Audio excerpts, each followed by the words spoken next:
Okay, maraming salamat sa inyong invitation at ako naniniwala na pagpapalain tayo ng ngayong hapon ito. Abbiamo offerto al Signore la lode e l'adorazione.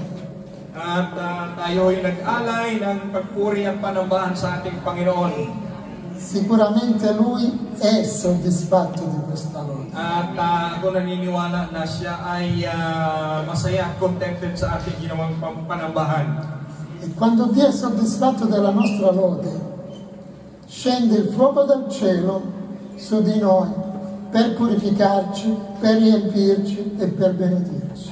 At kapag ang Lord ay nasasatisfy sa ating pagpupuri, bumababa yung apoy na siyang nagpupurify sa buhay ng bawat isa sa atin. Amen. Allora adesso passiamo al messaggio. Vi chiederei di alzarci in piedi. Can I ask everyone to please stand at ating babasahin yung mensahe, yung salita ng Diyos ngayong hapon. E andiamo a leggere Romani capitolo 8 dal versetto 12. Romans 8. Capitolo 12 dal 12 al 17. 12 to 17. I will read it. English po ang aking Bible. Romans chapter 8, 12 to 17. So then, brothers, we are obligated not to the flesh, to live according to the flesh. For if you live according to the flesh, you are going to die. But if the Spirit you put to death, the deeds of the body you will live. For all those who are led by the Spirit of God are the sons of God. For you have not received the spirit of slavery, leading to fear again, but you have received the spirit of adoption, whom we cry out, Abba, Father. The Spirit Himself confirms to our spirit that we are children of God. 17. And if children, also heirs of God, and fellow heirs in Christ, if indeed we suffer together with Him, so that we may also be glorified together with Him. Amen. Alleluia. Padre, nel nome di Gesù, ci presentiamo ancora a Te per il sangue dell'agnello, Signore, e Ti ringraziamo per questa parola, Signore. Che questa parola, Signore, possa penetrare i nostri cuori e possa portarci nella dimensione dello Spirito. Possa portare cambiamento, benedizione, unzione, Padre, prospettiva, nel nome di Gesù. Amen. Amen. Possiamo accomodarci. Pwede hong maupong bawat isa. Bene, vedete qua.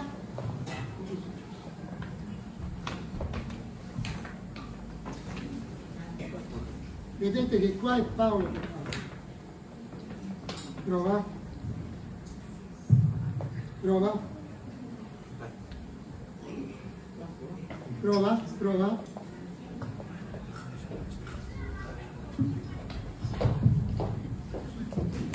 Alleluia.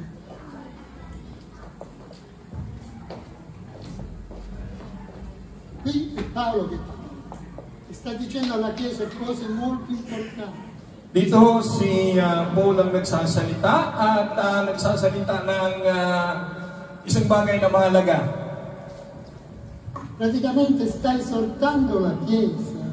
Dito po ay hinihiling niya sa buong simbahan. Vedete, cosa qua? Di che cosa parla? Ano ba ang pinag-uusapan dito? Dobbiamo sempre capire il senso. Kasi kailangan natin nung maintindihan yung sense ng sinasabi. Per poter comprendere la parola dobbiamo contestualizzarla sempre. At para maintindihan natin yung word, kailangan i-contextualize natin ho ang lahat. Amen. Vedete, Paolo inizia così, dunque fratelli, noi non siamo debitori alla carne. Qui sta parlando alla Chiesa. Ito hong unang sa verse 12, ang sabi ni Paul, kaya nga mga kapatid, mga may utang tayo hindi sa laman upang mabuhay ayon sa laman. Ang kinakausap po ni Pablo dito ay ang simbahan. E quindi esorta, la Chiesa non ha niente a che fare con la carne. Kaya ho, dito, kinakausap niyo po ng simbahan at sinasabi na ang church, wala hong kaugnayan sa laman. E poi dalla motivazione. At ipinaliwanag yung motivation kung bakit. E lo dice espressamente, perché se vivete nella carne, voi morrete. Kaya sinabi ho ni Paul na kung tayo'y mamuhay sa laman, tayo'y mamamatay. La carne non piace al Signore. Dahil ang makalaman ho, hindi ho magugustuhan ng Lord. Cristo non si mai si configurerà con te nella carne, ma nello spirito. At si Jesus, hindi ho siya makikiayon sa atin sa laman, kundi sa pamamagitan ng Espiritu. E poi dice ancora, tutti quelli, non uno, non due, tutti coloro, cioè tutta quella parte della Chiesa che cammina per lo Spirito, non ha bisogno della carne. At sinabi niya na lahat ng lumalakad ayon sa Espiritu ay hindi kailangan sa laman. Voi non avete ricevuto lo Spirito di Dio per cadere di nuovo nella schiavitù. Hindi ba natin tinatanggap ang Espiritu ng Diyos para hindi na tayo mahulog sa slavery of sin? Perché lo Spirito di Dio ti porta nella libertà della parola di Cristo. Dahil ho ang Espiritu ng Diyos ay magdadala sa atin ng kalayaan. Ti porta al sacrificio della croce. Magdadala sa atin sa cross ng sakripisyo ng Diyos. Dove Gesù ha pagato il prezzo. Na kung saan pinagbayaran ni Jesus ang presyo. E quindi tu non vivi più nella carne, vivi nello Spirito. Kaya tayo hindi na nabubuhay ayon sa laman, kundi nabubuhay ayon sa Espiritu. Perché potresti anche vivere nella carne. Pero pwede naman ho tayong mamuhay sa laman. Però vuol dire che non sei nato di nuovo, sei ancora schiavo di questo mondo, sottomesso alle circostanze di questo mondo. Kaya lang, kapag tayo namuhay sa laman, nangangahulugang hindi ho tayo totoong na born again. At subject pa tayo sa kalamnan, sa gawaing makalaman ng mundong ito. Ecco perché Paolo dice, se tu sei nato di nuovo, hai ricevuto lo spirito di adozione. Kaya nga ang sabi ni Paul, na kapag tayo'y ipinanganak ng muli, tinanggap natin ang Espiritu ng Diyos. Per il quale puoi gridare Abba, Padre. Kaya tayo'y makatawag sa Kanya ng Ama. La certezza, Chiesa, che siamo figli di Dio, non ce la dà una denominazione. Ang kasiguraduhan ho na tayo'y mga anak ng Diyos, hindi ho dinadala ng isang relihiyon. Non ce la dà un luogo. Hindi ho dinadala ng isang lugar. E tantomeno una nazione. At hindi ho ng isang bansa. Ce la dà lo Spirito Santo. Ito ho'y dala ng Espiritu Santo. Perché lo Spirito Santo ti rende viva questa parola. Dahil ang Espiritu ng Diyos ang magdadala ng katotohanan sa kanyang mga salita. Capite? Lo Spirito Santo attesta al nostro spirito che siamo figli di Dio. At dito sinasabi na ang Espiritu ng Diyos ang nagko-confirm. Ang sabi, ang Espiritu rin ang nagpapatotoong kasama ng ating Espiritu na tayo nga'y mga anak ng Diyos. E qua arriva il clou. At ito po yung pinaka-sentro ng salita. Perché se siamo figli di Dio, dahil kung tayo mga tunay na mga anak ng Diyos, siamo eredi e coeredi con Cristo. Tayo ho'y mga tagapagmana at tagapagmanang kasama ni Cristo. Di questo oggi vogliamo parlare, dell'eredità che Dio ha lasciato alla Chiesa. Ito ho ang pag-uusapan natin ngayong hapon, yung pamana na ipinagkaloob sa atin sa pamamagitan ng Jesucristo. Io credo fermamente una cosa. Ako ay naniniwala na sa isang bagay, ogni genitore na ang bawat magulang lascia un'eredità ai figli, giusto? ay maaaring mag-iwan ng pamana sa mga anak. Non tutti gli possono lasciare dei beni, Hindi ho, kahit although hindi ho lahat makakapag-iwan ng pamanang material sa mga anak. Se noi tutti fossimo figli di agnelli, non andremmo domani a lavorare. Dahil kung tayong lahat ay anak ni Johnny Agnelli, kilala si Johnny Agnelli, yung may-ari ng biyan. Kung tayo ay anak ni Johnny Agnelli lahat, bukas hindi na tayo maglalaburo lahat, hindi na tayo magkatrabaho lahat tayo. Però le persone che lasciano un'eredità ai figli, ci sono eredità di carattere spirituale etici e morali, che credo che questa è l'eredità più grande, giusto? May mga magulang ho na hindi man nag-iwan ng mga material na bagay sa mga anak, pero nag-iwan ng manang moral, nag-iwan ng manang prinsipyo at pangangaral sa mga anak. Ako naniniwala ito'y mahalaga para sa ating mga anak.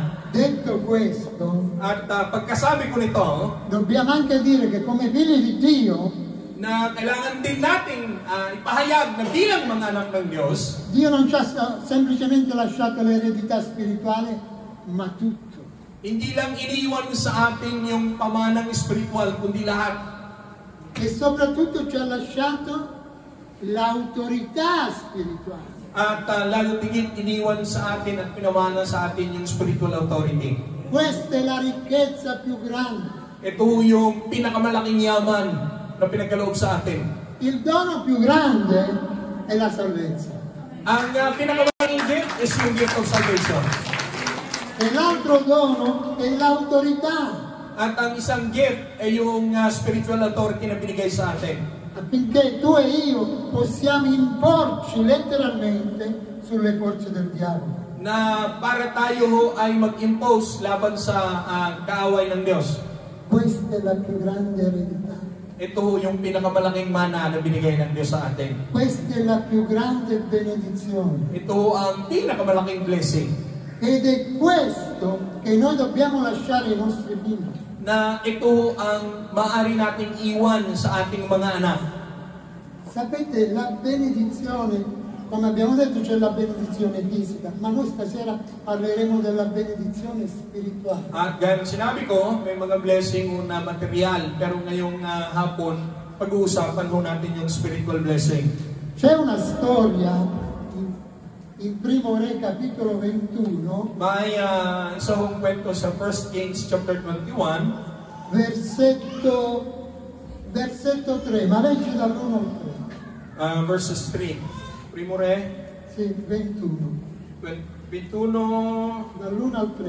1 to 3. At nang mangyari, pagkatapos ng mga bagay na ito, na sinabot na Jezreelita ay mayroong isang ubasan na nasa Jezreel, na malapit sa bahay ni Akab, hari ng Samaria. At sinalita ni Akab kay Nabot na sinabi, ibigay mo sa akin ang iyong ubasan upang aking tangkilikin at ang pinakamahalamang matanim pagkat malapit sa aking bahay at aking ipapalit sa iyo na kahalilin yon ang isang mainam na ubasan ay naroon at kung inaakala mong mabuti aking ibibigay sa iyo ang halaga niyaon na salapi. Verse 3. At sinabi ni Nabot kay Akab, huwag itulot ng Panginoon sa akin na aking ibigay ang mana sa aking mga magulang sa iyo. Amen. Dall'1 al 3, vero? Un po' lungo nella vostra lingua, però fa niente. Medyo mahaba sa salitang wikang Tagalog, pero okay lang. Io non capisco la vostra lingua, ma lì Hindi ko naiintindihan yung wikang Tagalog. Pero ano ba ang pinag-uusapan doon sa binasa nating verse?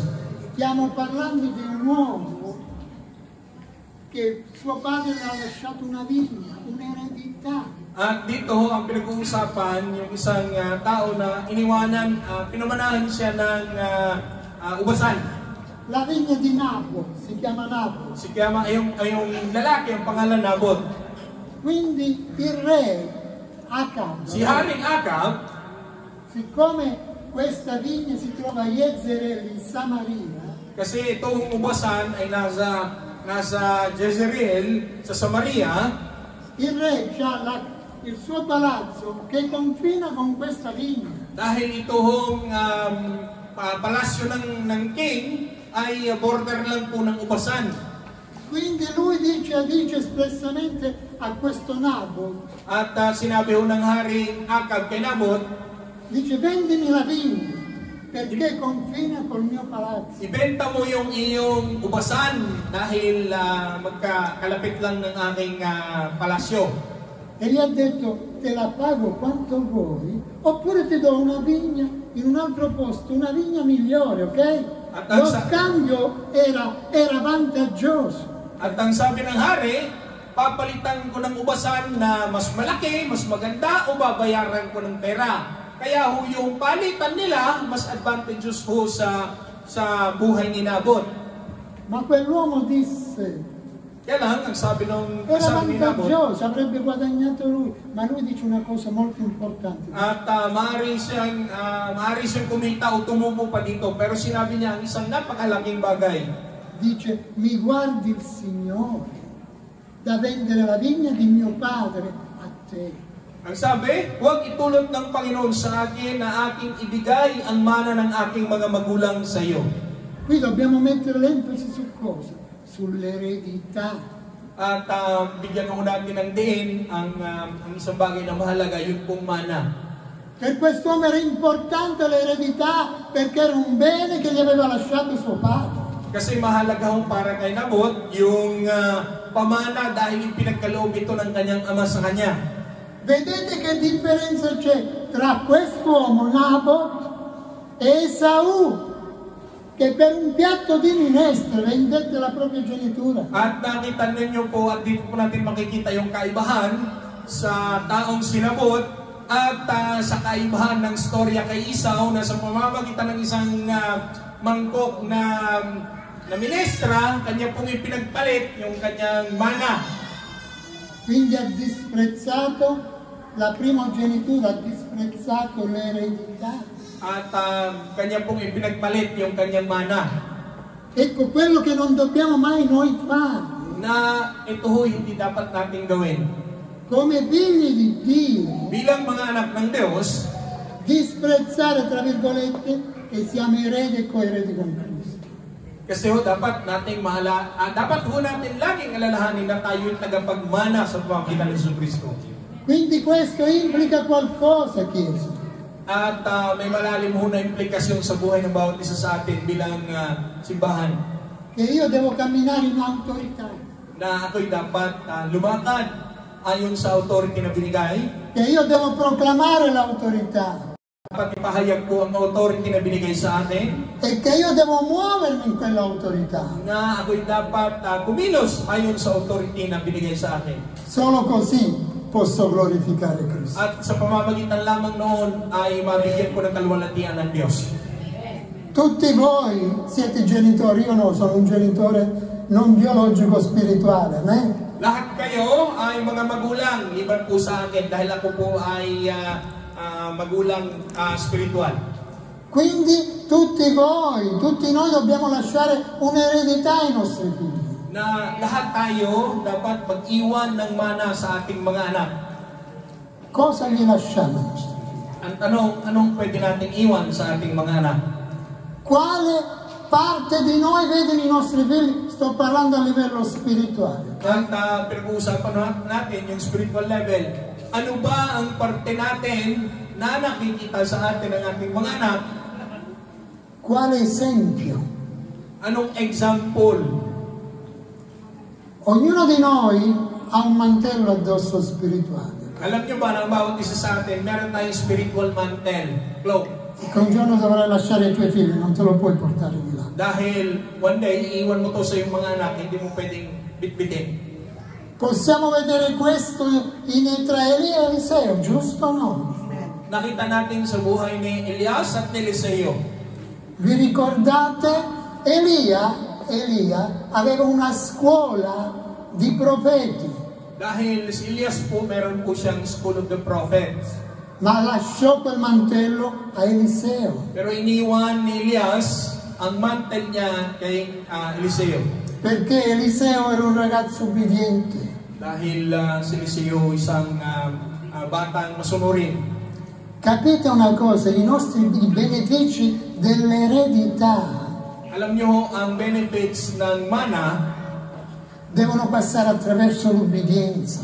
kailangan nung may pasa sa pamamagitan ng pagsunod. Perché nell'ubbidienza col Padre abbiamo una relazione. Dahil sa pamamagitan ng pagsunod sa Ama, ay nagkakaroon tayo ng relationship.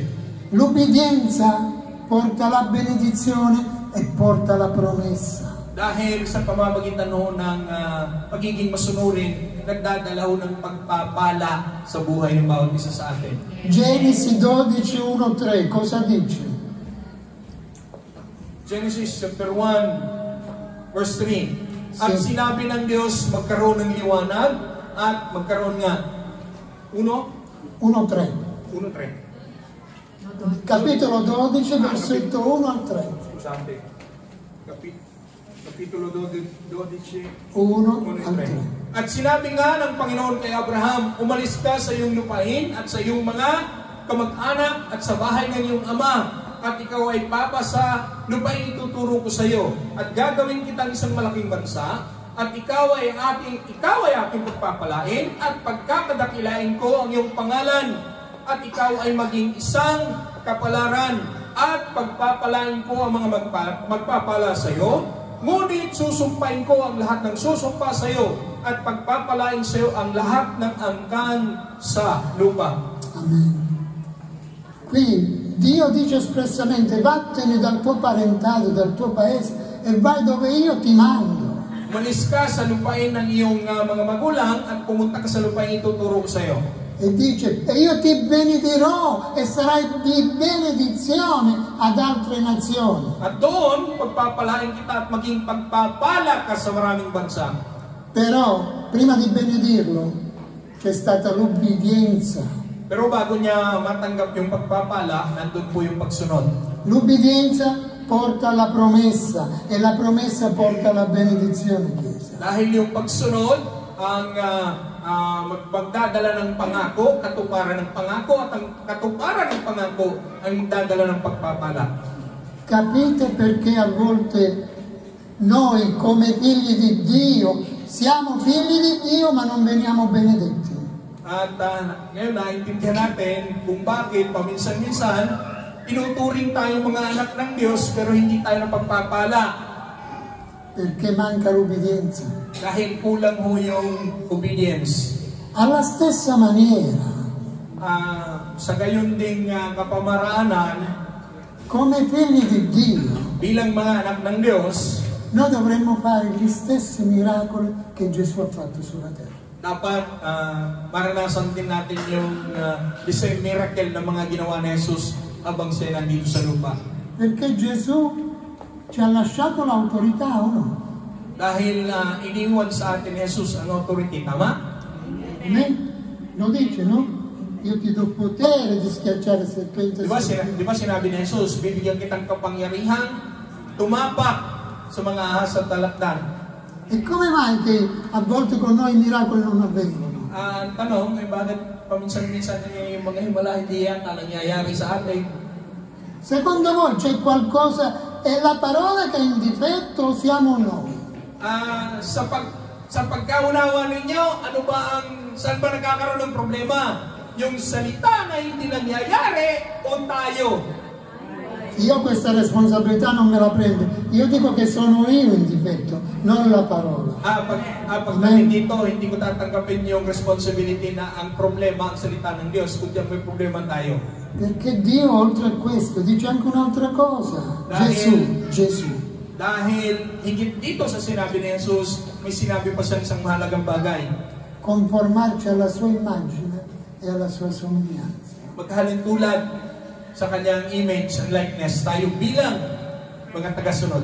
Questo manca nella Chiesa. Non ci conformiamo abbastanza alla sua immagine e somiglianza. Ito ang parteng kulang po minsan sa loob ng simbahan dahil hindi tayo umaayon o hindi tayo nasunod sa kanyang image and likeness. Gesù, oltre a predicare il regno, dahil liban sa pagpapahayag ni Jesus sa kaharian ng Diyos, era un uomo ubbidiente al Padre. Dahil si Jesus mismo ay masunurin sa Ama. Perché lui lo dice, io non sono venuto a fare la mia volontà. Dahil sinabi niya na ako'y naparito hindi para gawin ang aking kalooban, ma la volontà di colui che mi ha mandato. Kundi yung kalooban ng siyang nagsugo sa atin. Questo è il cammino. Ito yung dapat na lakaran bilang isang tunay na Kristiyano. Questi sono i principi che Dio ha lasciato ad ognuno di noi. Ito yung principle na iniwan sa bawat isa sa atin. E finché non camminiamo in questi principi, at hanggat hindi tayo lumalakad ayon sa prinsipyong ito, siamo una chiesa ordinaria. Mangyayari lang sa atin, we become just like any ordinary church. E non straordinaria. At hindi extraordinary. Voi pensate che Cristo è morto affinché vedi una Chiesa che è titubante nel predicare l'Evangelo, nel testimoniare, nel imporre le mani agli ammalati a guarire. Tutto questo oggi manca. At alam nyo ba na ang nais ni Jesus sa atin bilang mga tagapagbana na kapag tayo nagpahayag ng salita ng Diyos, ang isang church na on fire, naglihan sa mga may sakit, yun po ang kulang sa loob ng simbahan sa panahon ito ngayon. Una Chiesa che cammina nella pienezza di Cristo. Na ang isang simbahan na naglalakad ayon sa kalooban ni Jesucristo, deve guardare in prospettiva. Dahil titignan po natin yung positive perspective. Deve guardare oltre lo scoglio. At titignan natin beyond sa nakikita natin. A volte il diavolo ci pone davanti uno scoglio, una barriera. Dahil may mga pagkakataon na naglalagay ang kaaway na harang sa ating harapan. E io mi fermo, no! At may mga pagkakataon tayo tumitigil sa harapan ng harang na ito na hindi Devo dapat, superarlo. na kailangan nating malampasan ang mga harang na ito. Perché Dio non mi chiama a fermare. Dahil tinawag tayo ng Diyos, tinawag ka ng Diyos, hindi para tumigil. Devi superarlo. Na kailangan mong malampasan ang harang. Come? Con la preghiera. Paano? Sa pamamagitan ng pananalangin. Forse anche col digiuno qualche volta. Maaaring sa pamamagitan ng fasting. Ma queste sono le armi che Dio ha lasciato alla Chiesa. At ito po yung weapon na iniwan ni Jesus sa ating bilang simbahan. E quando noi non usiamo questi armi, At kapag hindi natin ginagamit itong mga weapons na ito, abbiamo un problema. Dito nagkakaroon ng problema ang isang Kristiyano. E non possiamo andare a piangere davanti a Dio. Dahil hindi tayo pwedeng lumapit na umiiyak sa harapan ng Diyos. Perché Dio ti direbbe ciò che disse a Mosè. Dahil sasabihin ng Diyos kung anong sinabi niya kay Moses. Quanti si ricordano cosa Dio disse a Mosè in Esodo 14? In Exodus chapter 14, naalala po ba natin ano sabi ng Diyos kay Moses? Davanti al Mar Rosso. Sa harapan ng Red Sea. Cosa disse Dio a Mosè? Ano ba ang sabi ng Diyos kay Moses? Mosè, perché gridi a me? Tu non devi gridare a me. Ang sabi ng Diyos kay Moses, bakit ka dumadaing sa akin? Hindi ka dapat dumaing sa akin. Tu devi semplicemente alzare il bastone ed esercitare l'autorità. Na dapat itaas mo lang yung tungkod at i-exercise mo yung authority. Oggi Gesù sta dicendo alla Chiesa, perché gridi a me? At sa mga panahong ito ngayon, isa ang sinasabi ni Jesus sa atin sa loob ng simbahan, bakit dumadaing ka sa akin?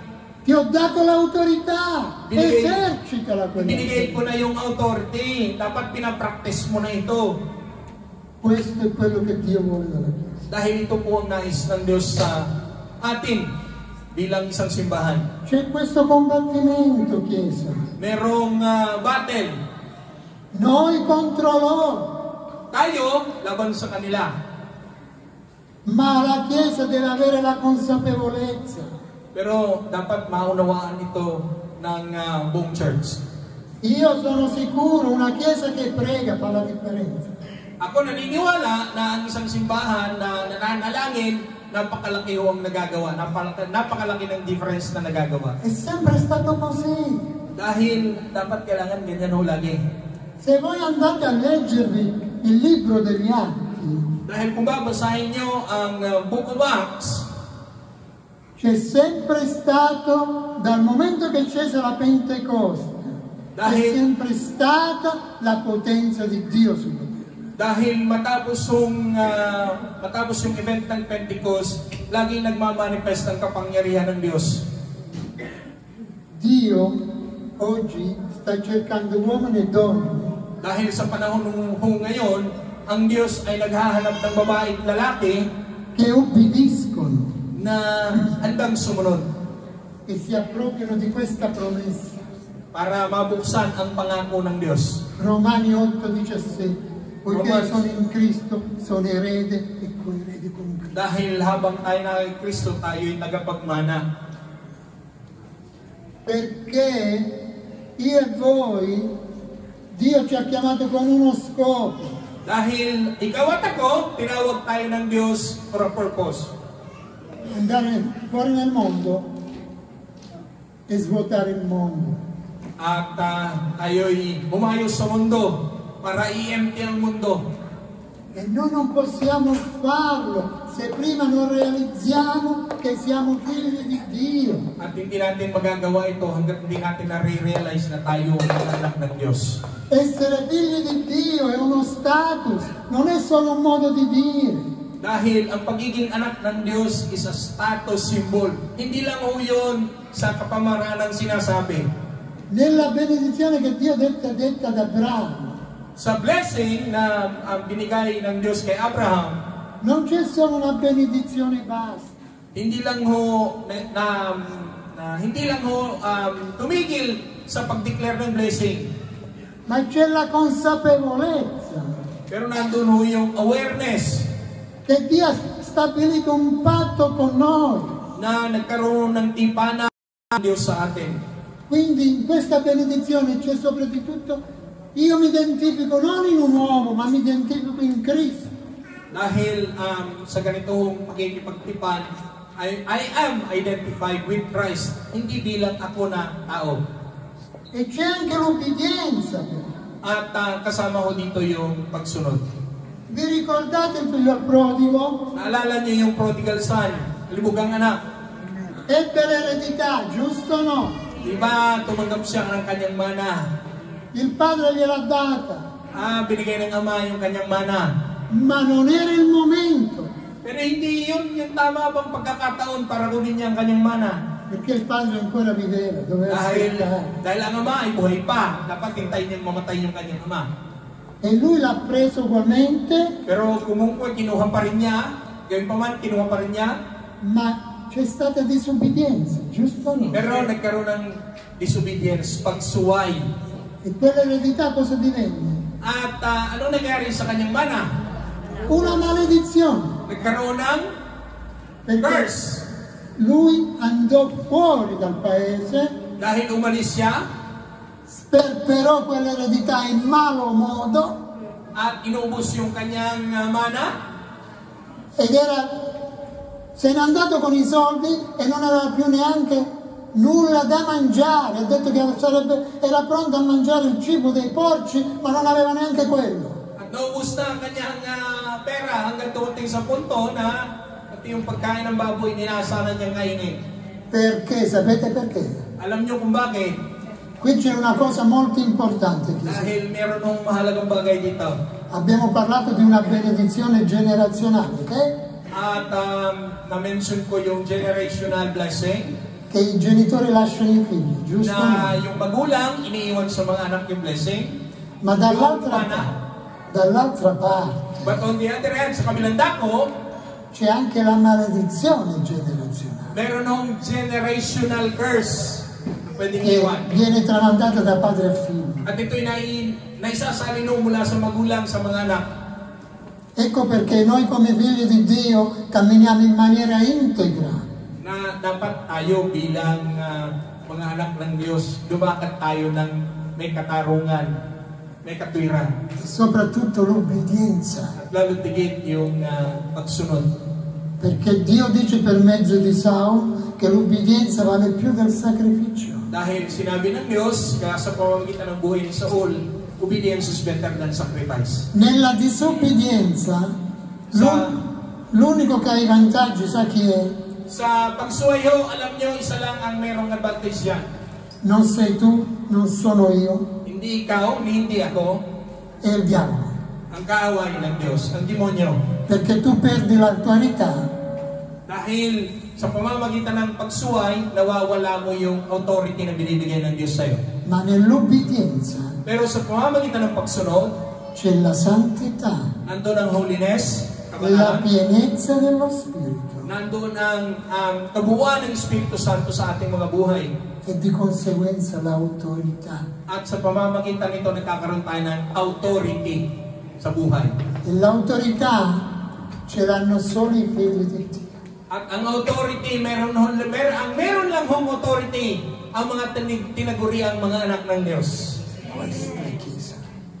Dio vuole una Chiesa che cammina in autorità. Dahil ang nais ng Diyos bilang isang simbahan na lumalakad ayon sa authority na binigay ng Diyos. Ma come possiamo fare? Pero paano ba natin magagawa ito? Gesù ha fatto la sua parte, sì o no? Si Jesus, ginawa na niya ang kanyang parte. Tama hindi? Lui ha fatto tutto ciò che c'era da fare. Ginawa na niya lahat ng kailangan dapat gawin. Ha versato il suo sangue. Nagbuhos ng kanyang dugo. E quel sangue tuttora grida è compiuto, ok? At hanggang ngayon, yung dugo na yon ay siyang naglilinis sa bawat isa sa atin. Tutte le volte che noi non facciamo ciò che ci compete, at lahat ng mga hindi natin nagagawa ayon sa kalooban ng Diyos, il sangue di Cristo ti grida incompiuto perché tu non hai compiuto il suo piano. Hindi yung nagkakaroon ng kaganapan yung purpose kung bakit si Jesus ay nagbuhos ng kanyang dugo sa cross ng Kalbaryo. E Dio vuole una Chiesa ferma, stabile. Dahil ang nais ng Diyos, isang simbahan, isang mananampalataya na firm and stable. Consapevole. Na nagkakaroon ng kaunawaan. Questa è l'eredità dei figli di Dio. Ito po yung pamana na nais ng Diyos para sa atin. Ed è questa eredità che tu devi lasciare ai tuoi figli. At ito pong dapat na pamana na iiwan, isasali natin sa ating mga anak. Ossia le promesse di Dio. Kundi yung pangako ng Diyos. Quando noi non ci siamo più, darating ang panahon na tayo ay wala na sa mundong ito. I nostri figli si devono ricordare di noi per tutto ciò che abbiamo fatto per loro, per i sacrifici ovviamente. Na dapat ang ating mga anak, alalahanin tayo sa ating mga ginawa, sa ating mga sakripisyong ginawa, alang-alang sa kanila. Ma soprattutto per il potenziale spirituale. At hindi lamang doon, kundi lalong higit sa spiritual na pagtuturo at paggabay natin sa ating mga anak.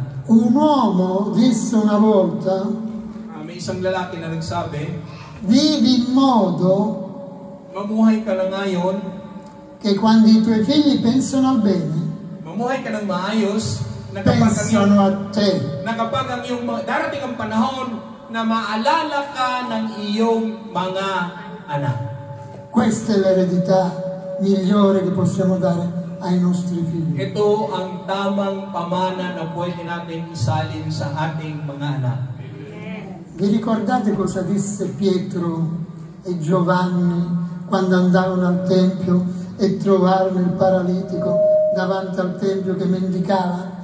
Naalala nyo ang nangyari kay Peter and John nung pumunta sila sa temple at merong paralitik na nanghihingi. Era 40 anni che era lì. 40 years po yung paralitiko nando nanghihingi. 40, il numero 40 implica un cambiamento. Dahil sa numerology, ang number na 40, it means changes. Quell'uomo era lì come tutte le mattine, è andato lì perché qualcuno l'ha accompagnato, si sedette là e mendicava qualcosa. Dahil yung taong yon, dahil sinasamahan, pinapapunta doon sa entrance ng templo, nakaupo doon at nagmamalimos. Quando arrivarono Pietro e Giovanni, Pietro disse una cosa. Tapos nung dumating si Peter at si John, isang mahalagang bagay yung sinabi ni Peter. Guarda me, disse Paolo. Look at me, sabi ni Peter. Perché mi voleva trasmettere quello che lui aveva dentro. Dahil nais niyang i-transmit doon sa paralitiko kung anong meron siya sa loob. Non cose materiali. Hindi material na bagay, ma solo spirituali. Kundi spiritual na bagay. Perché lui disse, kaya sinabi ni Peter, quello che io non ne ho l'argento, io non ne ho. Ginto, pilak, wala ko. Quindi proprio letteralmente gli stava dicendo, fisicamente, cioè finanziariamente io non ti posso aiutare. Dahil literalmente, ni isang kusing wala ako, hindi kita pwedeng matulungan pagdating sa pinansyal. Ma quello che io ho nel nome di Gesù te lo do. Alzati e cammina. Pero kung anong meron ako, sa pangalan ni Jesus, ibibigay ko sa iyo, tumayo ka't lumakad sa pangalan ni Jesus. Amen. Alzati e cammina. Tumayo ka't lumakad. Adesso io non sono un fisioterapista, non sono neanche un medico, ok? Hindi ho ako doktor, hindi rin ako physical therapist. Però riflettiamo un attimo, perché a me piace riflettere sulle cose. Pero i-reflect ko natin yung nangyari dahil nais kong pagbulay-bulayan natin lahat yung nangyari. Una persona, uomo o donna che sia, Isang tao, babae o lalaki man siya, nasce paralitica. na pinanganak na paralyzed na. Per 40 anni non si muove, ok? For 40 years, ganun yung kalagayan. Sicuramente la sposteranno, altrimenti fa le piaghe, giusto? Questo è scientifico, no? Non vi sto insegnando nulla io. Maaring tinutulungan siyang gumalaw, pumunta rito, pumunta ron. Quindi i muscoli sono atrofizzati, afflosciati. Dahil nagkakaroon ho ng muscular hypertrophy, yung lumiliit yung mga muscle. E scientificamente, voi come me lo spiegate? Io mi immagino Pietro l'ha preso per la mano e dice: nel nome di Gesù alzati e cammina. At ini-imagine ko na lang kung paano physically hinawakan ni Peter at itinaas sa pangalan ni Jesus, lumakad ka at tumayo. Quell'uomo, dice la parola di Dio, entrò nel Tempio danzando e adorando Dio. Uno che non cammina mai. Ang sabi ng salita ng Diyos, yung taong yan na sa loob ng 40 years na hindi kailanman nakalakad, pumasok sa loob ng templo, sumasayaw, kumakanta. Che grande eredità! Napakalaking pamana ang natanggap. Che grande eredità! Dio, attraverso Pietro, trasmise a quell'uomo. Napakalaking pamana o sa pamamagitan ng buhay ni Peter na pinagkaloob doon sa taong paralitiko. Noi la Bibbia non ci dice, magari quell'uomo poi si sposò, era giovane, a 40 anni ci si può sposare, magari questa cosa l'ha raccontata ai figli. Hindi naman sinabi sa Biblia, siguro pagkatapos nung siya gumaling na, maaaring siya nagkaroon ng nag-asawa at nagkaroon ng pamilya, maaaring kinuwento niya sa kanyang mga anak. Hindi naman sinabi sa Biblia. Pietro, magari questa cosa l'ha raccontata ai figli, gli ha lasciato questa eredità. Maaaring si Peter mismo, kinuwento niya sa kanyang mga anak. Ma se anche tutto questo non fosse successo, pero kung itong mga bagay na ito hindi nga totoong nangyari, l'hanno lasciata a noi come eredità. Ito ay isinulat para maging pamana sa atin. Affinché noi la lasciamo ai nostri figli. At para maipamana din natin sa ating mga anak. Gloria a Dio. O eredi e coeredi con Cristo. Dahil tayo ay tagapagmana, co-heirs in Christ. Tutti noi dobbiamo lasciare qualcosa ai nostri figli. Dahil lahat po tayo, kailangan nating mag-iwan something para sa ating mga anak. E vi dico un'ultima cosa. At isang bagay ang iwan ko sa bawat isa sa atin. I vostri figli, Ang inyong mga anak, i ang vostri ating mga anak, i vostri nipoti, ang inyong mga pamangkin, i figli dei vostri amici, ang anak ng inyong mga kaibigan, vi osservano e vi studiano. nakatingin lahat sa inyo, nag-o-observe lahat sa inyo. Non pensate che non vi guardano o non ci guardano e non ci studiano. Ci guardano e ci studiano. Huwag ninyong isipin na hindi sila nakamantihan. Sila lahat ay nakatingin sa atin. Noi siamo un esempio. Dahil tayo ay dapat maging sa mabuting halimbawa. E vi dico questo perché io lo so per esperienza. Sinabi ko ito dahil sa pamamagitan ng aking experience kaya ako nasabi ito.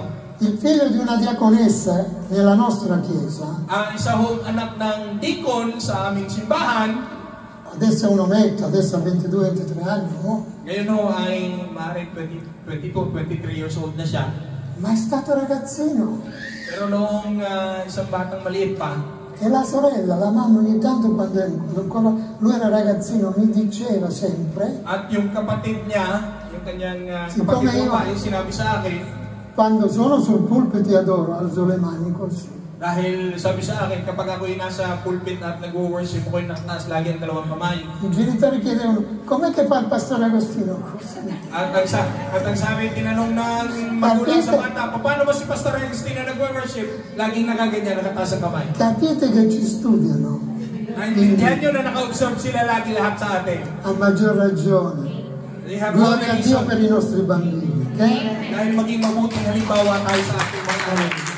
L'eredità, Dio ha lasciato un'eredità a te e di conseguenza tu la devi lasciare a te. Iniwan sa atin ang mana ng Diyos na dapat na siyang iiwan natin sa ating mga anak. È un passaggio di proprietà obbligato. Dahil nagkakaroon ng transfer of property obligatory. Amen? Paglipat. Stiamoci in piedi. Pwede ho tayong kumain lahat. Spirito Santo di Dio, alleluia. Oh, Yamashara Kita Samarakatas. Alleluia. Alleluia, Signore. Spirito Santo, alleluia. Alleluia. Alleluia. Alleluia, Signore. Cosa ti manca? Cosa ti manca secondo te? Anong kulang sa tingin mo? Non devi dirlo a me, Huwag mo sasabihin sa akin. neanche al pastore Alberto. Huwag mong sabihin sa pastor. È una cosa tra te e Dio. Dahil ito ay sa'yo lamang at it's between you and God. Cosa ti manca per essere d'esempio alle nuove generazioni oggi? Ano pa ba ang kulang para ka maging mabuting halimbawa sa next generation? Ai tuoi figli, Sa iyong mga anak,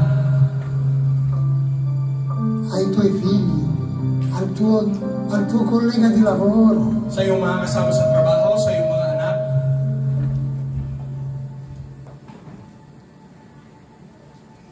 al tuo vicino di casa. sa kapitbahay mo, maaaring sa kapitbahay mo. Cosa ti manca? Ano ba ang kulang? Io non faccio nessun appello stasera, At I will not be very particular ngayong hapon ito. però c'è anche una Santa Cena, ok? Dahil ngayong hapon magkakaroon din tayo ng banal na hapunan. In tutti i casi ci parla di patto, la Santa Cena non può esimersi dal patto. Dahil ang banal na hapunan ay isang pakikipagtipad. Quindi davanti a questa Santa Cena, prima di prendere questa Santa Cena, rifletti.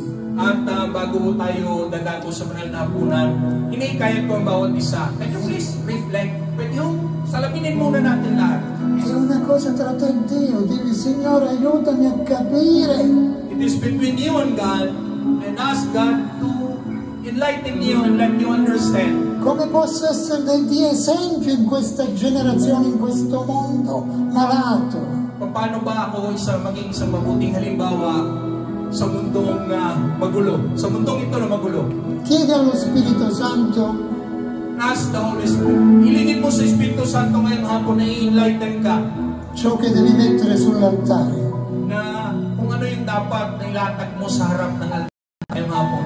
Il Signore mi sta mostrando che molti di noi At ipinapakita ng Diyos ngayong hapon na karamihan sa atin dito hanno qualcosa questa sera da mettere sull'altare. may mga dala-dala tayo na dapat ilatag natin sa harap ng altar ngayong hapon ito. Deporla e non toccarla più. Iiwan mo na yan sa harapan ng altar, sa harapan ng Diyos, at huwag mo nang dalhin ulit. Sacrificarla sull'altare. Iiwan mo na sa harapan ng altar ng Diyos. Ci sono persone in questo luogo May mga ilang tao din sa gitna, sa loob nito ng hall, ng bulwagan ito, che il Signore non li può riempire hindi pwedeng puluin ng Espiritu ng Diyos perché sono pieni di altre cose. dahil puno pa ng mga makamundong bagay sa loob. Cose che rispecchia la carne. Mga bagay na nagpapahiwatig ng pagiging makalaman. E ripeto, io non lo voglio sapere.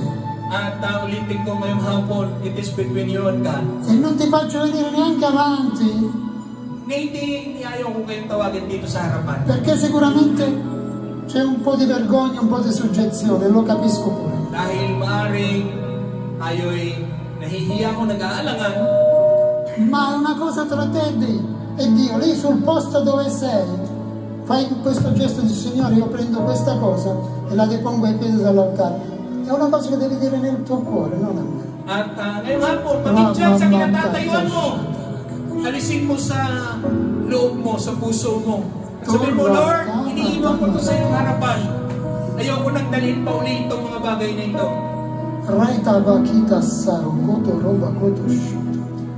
Padre, nel nome di Gesù, Spirito Santo, tu sei colui che compungi i cuori. Non è un uomo, non è un predicatore, non è un ministro, Signore, sei tu che compungi i cuori, Signore.